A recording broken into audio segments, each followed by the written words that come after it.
Now next important point is gravity. Gravity बघा, gravitational force of earth is called as gravity. Gravitational force of earth, gravitational force of earth is called as gravity. अर्थच्या gravitational फोर्सला काय म्हणतात? Gravity. Suppose ही आपली earth आहे, radius capital R, mass capital M. आपल्याला माहीत आहे radius of earth is 6.4 × 10⁶ metre, म्हणजे 6400 kilometre. And mass of earth is 6 × 10⁻24 kg. तर आपली अर्थ स्वतःपासून capital R plus H, capital R plus H म्हणजेच स्मॉल आर एवढ्या डिस्टन्सवर असलेल्या एखाद्या मासवर किती ग्रॅव्हिटेशनल फोर्स लावते, त्या ग्रॅव्हिटेशनल फोर्सला ग्रॅव्हिटी म्हणतात. काय म्हणतात? ग्रॅव्हिटी. आणि रिप्रेझेंट कशानं करतात? डब्ल्यूनं. एफच्या जागी डब्ल्यू लिहायचं, बाकी सगळं same. Capital G, capital M, small M divide by small R square.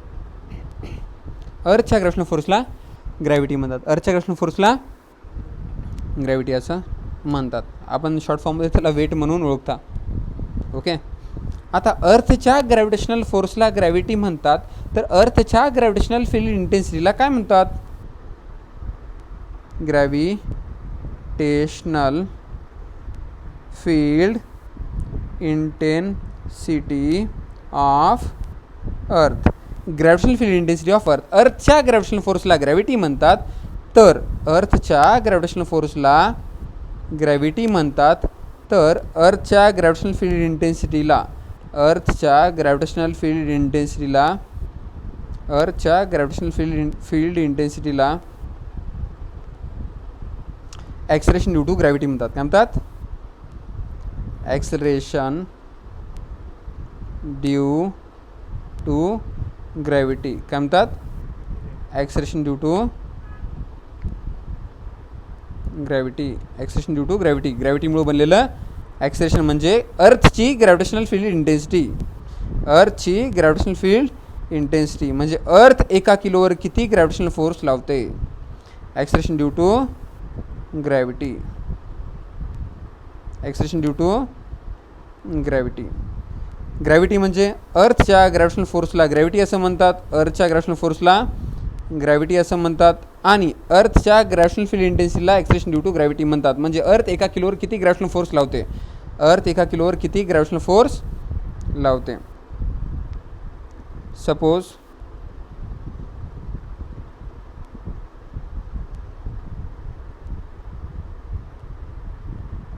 आपली अर्थ आहे, अर्थचं मास कॅपिटल एम, आरची रेडियस कॅपिटल आर. अर्थच्या सेंटरपासून स्मॉल आर एवढ्या डिस्टन्सवर अर्थ एका किलोवर किती ग्रॅव्हिटेशनल फोर्स लावते, त्याला अर्थची ग्रॅव्हिटेशनल फील्ड इंटेन्सिटी म्हणजेच ॲक्सेलरेशन ड्यू टू ग्रॅव्हिटी म्हणतात. जी इज इक्वल टू 1 kg आहे. अर्थ एका किलोवर किती ग्रॅव्हिटेशनल फोर्स लावते, अर्थ एका किलोवर किती ग्रॅव्हिटेशनल फोर्स लावते त्याला म्हणतात gravitational field intensity of earth किंवा acceleration due to gravity of earth. अर्थने एका किलोवर लावलेल्या ग्रॅव्हिटेशनल फोर्सला, अर्थने एका किलोवर लावलेल्या ग्रॅव्हिटेशनल फोर्सला काय म्हणतात? Acceleration due to gravity of earth. फोर्सचा formula capital G, capital M 1, M2 जागी 1 लिहायची गरज नाही, divide by R square, divide by R square. आता acceleration due to gravity of earth, acceleration due to gravity of earth सरफेसवर जर काढायचं असेल, अर्थच्या सरफेसवर अर्थ एका किलोवर किती ग्रॅव्हिटेशनल फोर्स लावते, अर्थच्या सरफेसवर अर्थ एका किलोवर किती ग्रॅव्हिटेशनल फोर्स लावते, ते जर आपल्याला काढायचं असेल तर आपण त्याला काय म्हणतो? आपण त्याला म्हणतो acceleration due to gravity of earth along the surface. सरफेसवर ठेवलेल्या एका किलोवर, सरफेसवर ठेवलेल्या एका किलोवर अर्थ किती फोर्स लावते, त्याला अर्थचं ॲक्सेलरेशन ड्यू टू ग्रॅव्हिटी म्हणतात. At surface, G surface is equal to capital G, capital M 1 divided by capital R square. कळलं का? कॅपिटल जीची व्हॅल्यू 6.67 इंटू 10⁻11, कॅपिटल एमची व्हॅल्यू 6 इंटू 10⁻24, कॅपिटल आरची व्हॅल्यू 6.4 इंटू 10⁻6. सगळ्या व्हॅल्यू जर आपण सबस्टिट्यूट केल्या तर सरफेसवर acceleration due to gravity of earth येते nearly 9.8 metre per second square. म्हणजे अर्थ स्वतःच्या सरफेसवर असलेल्या 1 किलोवर नियरली 9.8 न्यूटन एवढा फोर्स लावते. या कन्सेप्टवरूनच फोर्सचा अजून एक युनिट पुढे आलं आहे, त्याला म्हणतात kilogram force, KGF. 1 kilogram force म्हणजे 1 किलोवर किती फोर्स लागते. आन्सर आहे 9.8 न्यूटन. काही जण त्याला किलोग्राम वेटसुद्धा म्हणतात. 1 किलोग्राम वेट त्याचा अर्थ असतो 9.8 न्यूटन. आपण 10 न्यूटन घेतलं तरी चालते. आता पाहायचं आहे acceleration due to gravity of earth म्हणजे जी वर कोणत्या कोणत्या गोष्टी इम्पॅक्ट करतात. Factors affecting acceleration due to gravity of earth. काय म्हणलो मी? फॅक्टर्स अफेक्टिंग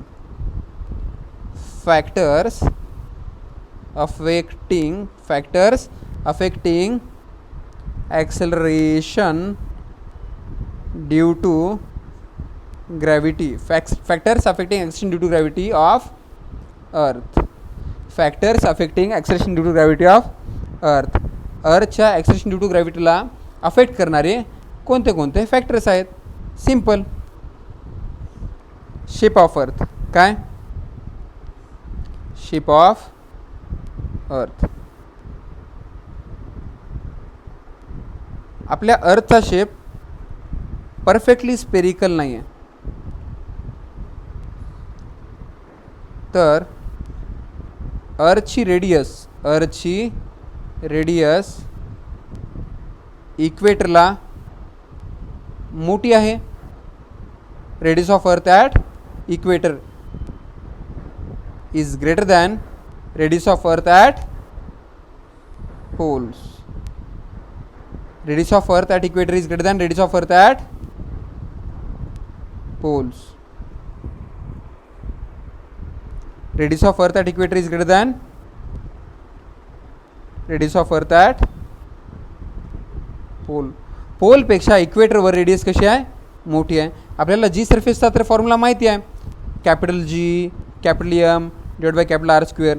जिथं अर्थची रेडियस जास्त असेल तिथं ॲक्सेलरेशन ड्यू टू ग्रॅव्हिटी कशी असेल? कमी. म्हणून इक्वेटरला रेडियस जास्त असेल तर इक्वेटरला जी कशी असते? कमी. आणि पोलला जर रेडियस कमी असेल तर पोलला जी कसं असते? जास्त. So acceleration due to gravity of earth at pole is greater than acceleration due to gravity of earth at equator. त्यामुळे जर आपल्याला जास्त मास हवा असेल तर आपण कधीही इक्वेटरवर वस्तू विकत घ्यायचा, कारण आपल्याला MGच करायचं असते ना. फायनली आपल्याला MG करायचं असते वेट. तर जिथे कुठे जी कमी असेल तिथे मास जास्त बसतो. जिथे कुठे जी कमी असेल तिथे मास जास्त बसतो.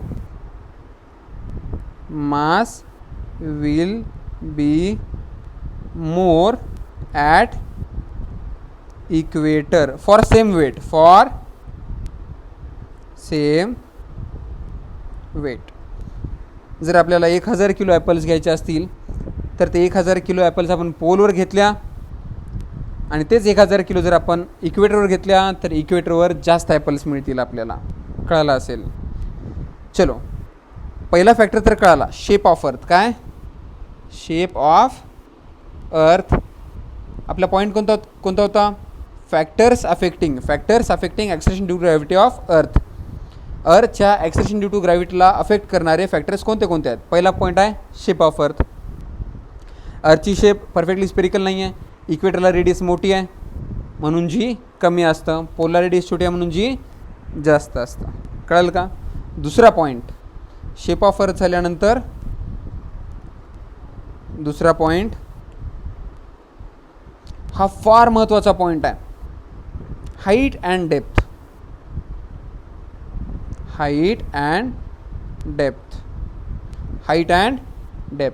नेहमी लक्षात ठेवा.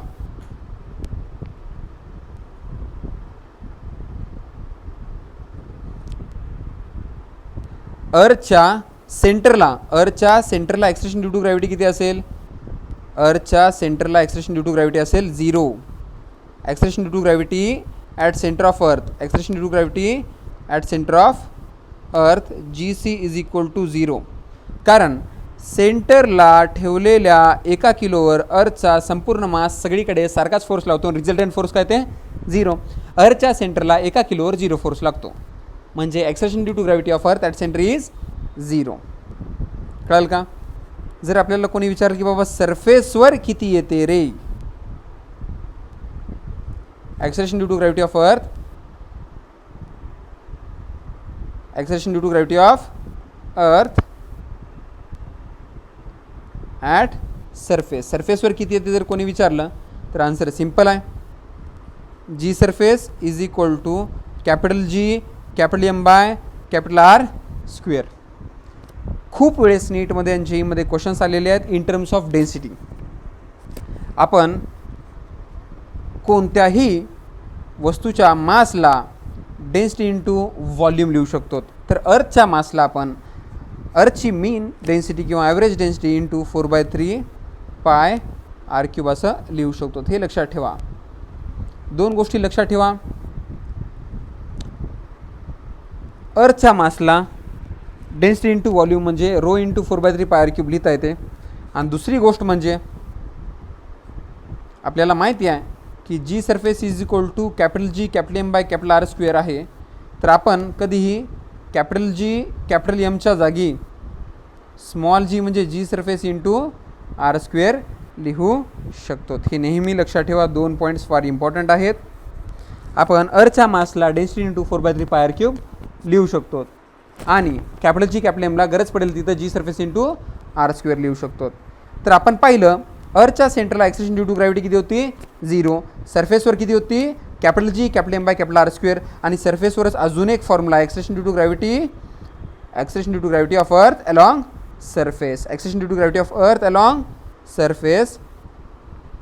आपण मासच्या जागी जर डेन्सिटी इंटू व्हॉल्यूमचं कन्सेप्ट ठेवलं तर सरफेसवर acceleration due to gravity of earth येते 4/3 pi rho capital G into R.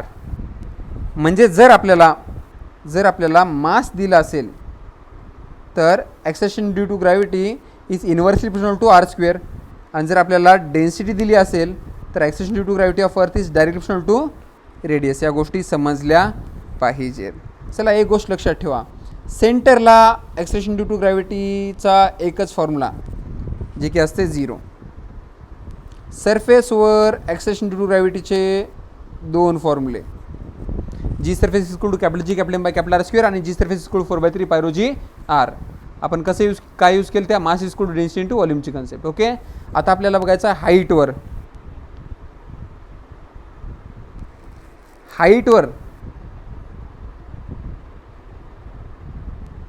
अर्थची radius capital R आहे, अर्थची रेडियस कॅपिटल R आहे प्लस सरफेसपासून H एवढ्या हाईटवर अर्थ 1 किलोवर किती ग्रॅव्हिटेशनल फोर्स लावते. अर्थ 1 किलोवर किती ग्रॅव्हिटेशनल फोर्स लावते. आणि आन्सर आहे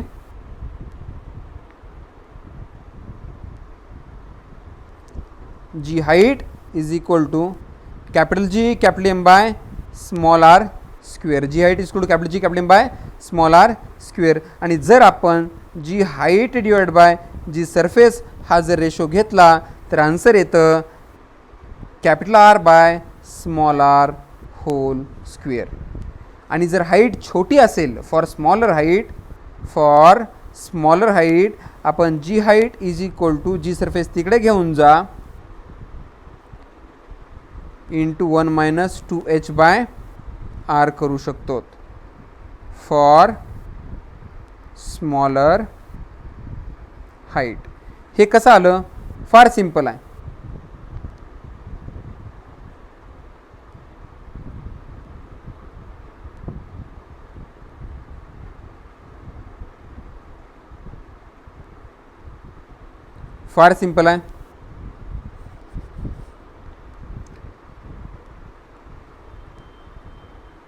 त्याच फॉर्म्युलाला घ्यायचं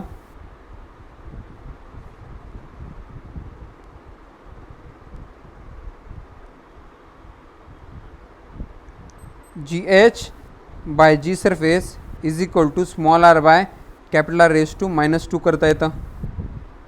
त्यालाच capital R plus h divide by capital R raise to -2 करता येतं. त्यालाच 1 plus h by R raise to -2 करता येतं. आणि जर हाईट छोटी असेल तर बायनॉमियल थेरम यूज करून आपल्याला या -2ला पुढे आणता येतं आणि G height divide by G surface is equal to 1 - 2h by R येतं. बिकॉज बायनॉमियल थेरम म्हणतो 1 ± x रेस टू n ला आपण 1 ± x रेस टू n ला आपण 1 ± nx लिहू शकतो. याला बायनॉमियल थेरम म्हणतात. पण केव्हा? Only Wien x is much smaller than 1.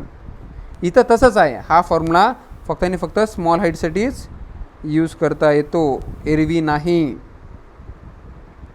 तर आपण पाहिलं की कशाप्रकारे अर्थच्या सेंटरला ॲक्सेलरेशन ड्यू टू ग्रॅव्हिटीचा एकच फॉर्म्युला, अर्थच्या सेंटरला ॲक्सेलरेशन ड्यू टू ग्रॅव्हिटीचा एकच फॉर्म्युला, सरफेसवर ॲक्सेलरेशन ड्यू टू ग्रॅव्हिटीचे 2 फॉर्म्युले, सरफेसवर ॲक्सेलरेशन ड्यू टू ग्रॅव्हिटीचे 2 फॉर्म्युले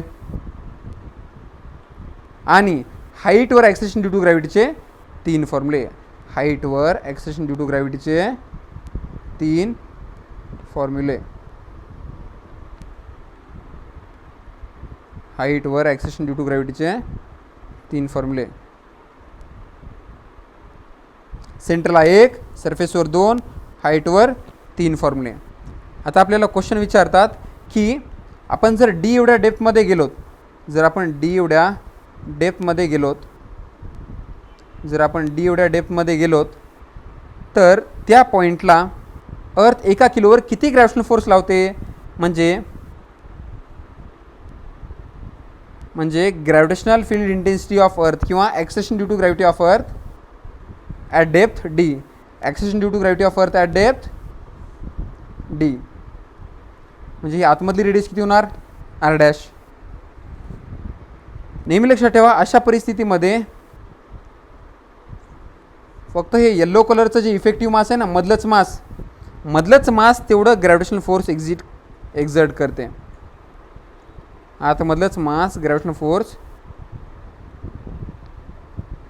एक्झर्ट करते. तर ते आतमधलं मास कॅल्क्युलेट कसं करायचं? सिम्पल मेथड आहे. व्ही एवढ्या व्हॉल्यूमचं टोटल मास आणि आतमधल्या छोट्याशा व्हॉल्यूमचं छोटं मास. आपल्याला छोटंसं मास काढायचं आहे. या टोटल व्हॉल्यूमचं एक काय लिहिता येते? 4/3 पाय कॅपिटल आर क्यूब. या आतमधल्या छोट्याशा व्हॉल्यूमचं एक काय लिहिता येते? 4/3 पाय आर डॅश क्यूब. काय कटणार आहे? 4/3 कटणार आहे आणि आन्सर राहते ते आतमधलं internal mass M dash is equal to एक कॅपिटल आर क्यूब तिकडे जाते राईट साईडला, R dash cube divide by capital R cube, R dash cube by capital R cube into total mass. अशा प्रकारे आपल्याला इफेक्टिव्ह मास सांगता येतो. इफेक्टिव्ह मास म्हणजे आपण खड्ड्यामध्ये डी एवढ्या डेप्थवर गेल्यानंतर आपल्याला जे ओढणारी अर्थ असते ते अर्थ टोटल नसून आतमधली अर्थ असते. तर आपल्याला डेप्थमध्ये ॲक्सेलरेशन ड्यू टू ग्रॅव्हिटी काढायची आहे. म्हणजे acceleration due to gravity of earth at a depth D. आणि आन्सर येते acceleration due to gravity of earth at depth D, G D is equal to capital G M dash divide by R dash square. Capital G M dash divide by R dash square. Capital G M डॅशच्या जागी R dash cube divide by capital R cube into capital M divide by R dash square. अशा प्रकारे R dash square आणि cube मरून जाते. आणि finally g डेप्थचा formula राहतो acceleration due to gravity of earth at depth d, acceleration due to gravity of earth at depth D G D is equal to capital G capital M. सरफेसवर काय होतं? Capital G capital M by capital R square होतं ना. आता capital G capital M by capital R cube into R dash आहे. याला म्हणतात acceleration due to gravity of earth at depth d. Okay.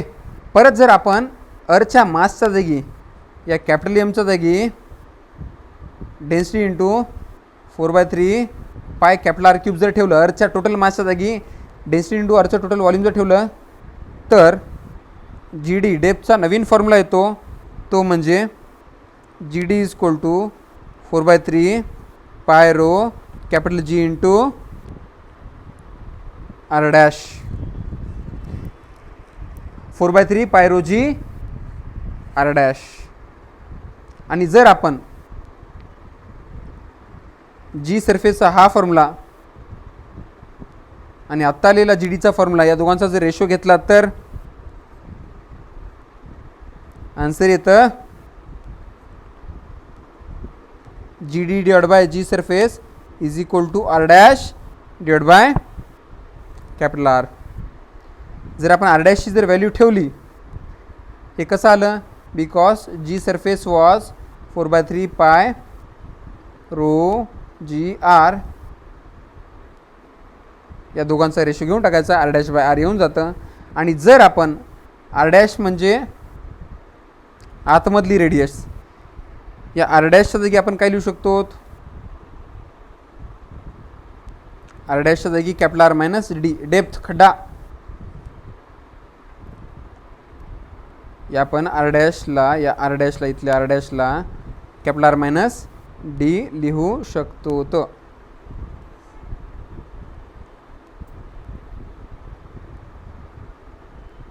तर आर डॅशला आपण कॅपिटल आर मायनस डी लिहिलं आणि सेपरेट डिवाइड जर केलं आरनं, तर काय होते, तर g D is equal to G surface into capital R minus d by capital R, म्हणजे 1 मायनस डी बाय आर होऊन जातं. असं डेप्थला 4 फॉर्म्युले येतात. डेप्थला ॲक्सेलरेशन ड्यू टू ग्रॅव्हिटीचे किती फॉर्म्युले येतात, 4. सेंटरला ॲक्सेलरेशन ड्यू टू ग्रॅव्हिटीचा एकच formula, G centre is equal to 0. सरफेसवर ॲक्सेलरेशन ड्यू टू ग्रॅव्हिटीचे 2 फॉर्म्युले, G surface is equal to capital G capital M divide by capital R square आणि 4/3 pi rho G capital R. हाईटवर acceleration due to ग्रॅव्हिटीचे 3 फॉर्म्युले, G H is equal to capital G capital M divide by small R square, G H by G surface is equal to capital R bye small R whole square, G H is equal to G surface into 1 minus 2h by R only for small height. आणि डेप्थवर जीचे 4 फॉर्म्युले, G D is equal to capital G capital M divide by capital R cube into R dash, G D is equal to 4/3 pi rho G R dash, G D by G surface is equal R dash by capital R आणि G D is equal to G surface into 1 minus d by R. एक छोटीशी concept, ती म्हणजे आपल्याला माहिती आहे की g H is equal to G surface into 1 minus 2h by R होतं आणि G D is equal to G surface into 1 minus d by R आहे. आपल्याला क्वेश्चन देतात, जर जी एच आणि जी डी सेम असेल तर for g H is equal to g D,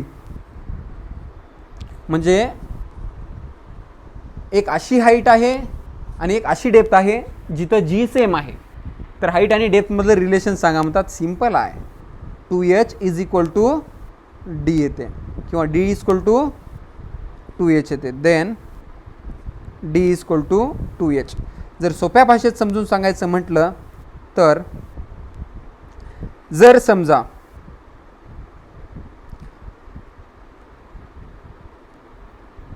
जर समजा x एवढ्या हाईटवर जी 1% चेंज होत असेल, तर 1% जी चेंज होण्यासाठी आपल्याला 2x एवढं खाली जावं लागतं सोप्या भाषेमध्ये. ओके, बिकॉज जर आपण x एवढ्या हाईटवर गेलोत आणि 1% जी चेंज व्हायला, तर तेवढंच जी चेंज होण्यासाठी खाली डबल जावं लागते. जेवढ्या हाईटवर जी जेवढं चेंज होते तेवढंच जी चेंज होण्यासाठी ट्वाईस डेप्थमध्ये जावं लागते. कळलं का? फॉर सेम जी, इथली जी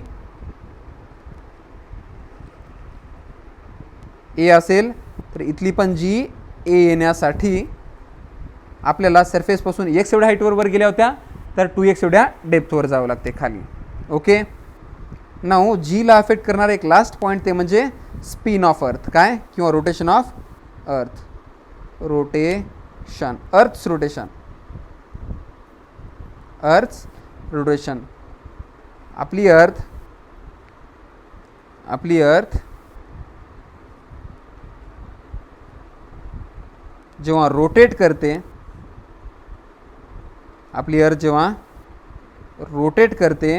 तेव्हा अर्थवरचे सगळे ऑब्जेक्ट सर्क्युलर मोशन करतात. काय करतात?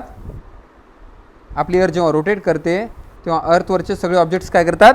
सर्क्युलर मोशन करतात. सगळ्यात मोठं सर्कल कोण करतं? इक्वेटरवरचे माणसं किंवा इक्वेटरवरच्या वस्तू सगळ्यात मोठं सर्कल करतात. Okay.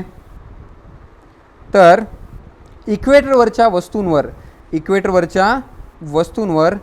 Acceleration due to gravity किती लागते? G inward. आणि सेंट्रीफ्युगल ॲक्सेलरेशन किती लागते? Centrifugal acceleration capital R into omega square. तर इक्वेटरवर G net acceleration due to gravity किती येते? G minus R omega square. याचा अर्थ आपली अर्थ किती जोरात फिरते त्याच्यावर डिपेंड आहे जी नेट. आणि जर समजा इफ ओमेगा increases 17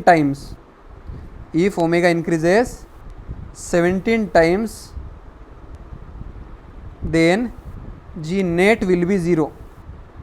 म्हणजे जर आपली अर्थ जेवढ्या अँग्युलर वेलोसिटीने फिरते त्याच्या 17 पटीने जर जास्त स्पीडनं फिरू लागली तर net acceleration due to gravity of earth काय होऊन जाईल?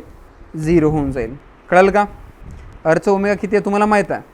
2π/86,400 रॅडियन पर सेकंड. अर्थवर वेगवेगळ्या ठिकाणी वेगवेगळे सर्कल बनतात. जसं फॉर एक्झाम्पल इक्वेटरवर सगळ्यात मोठं सर्कल बनलं होतं. तर एका लॅटिट्यूड म्हणजे अर्थवरच्या वेगवेगळ्या जागांची angular position 30 degree east, 40 degree south असं. लॅम्बडा एवढ्या लॅटिट्यूडवर किती लॅटिट्यूडवर? लॅम्बडा एवढ्या लॅटिट्यूडवर ॲक्सेलरेशन ड्यू टू ग्रॅव्हिटी किती राहते? जी इनवर्ड. आणि आउटवर्ड किती राहते? आउटवर्ड राहते R omega square cos square lambda. म्हणून ॲट लॅटिट्यूड जी नेट काय ते? G minus R omega square cos square lambda. G minus R omega square cos square lambda. हे असं का आलं? सिम्पल आहे. ही रेडियस किती येते छोट्या सर्कलची? R cos lambda. किती येईल? R cos lambda. बिकॉज ही पर्पल लाईन आर आहे आणि हा लॅम्बडा आहे. तर हे काय झालं? R cos lambda. बरोबर आहे ना? आर कॉस लॅम्बडा झालं. जर ते आर कॉस लॅम्बडा झालं तर सेंट्रीफ्युगल फोर्स काय येईल त्या सर्कलचा? आर ओमेगा स्क्वेअर म्हणजे R cos lambda into omega square. आता याचा परत एक कंपोनंट घ्यायचा आहे लॅम्बडा एवढ्या अँगलवर म्हणजे R omega square cos lambda into cos lambda. आणि आन्सर इथे R omega square cos square lambda. Okay. 2 point लक्षात ठेवा. इक्वेटरवर G net is to G minus R omega square राहते आणि लॅम्बडा एवढ्या लॅटिट्यूडवर G net is to G minus R omega square cos square lambda असते.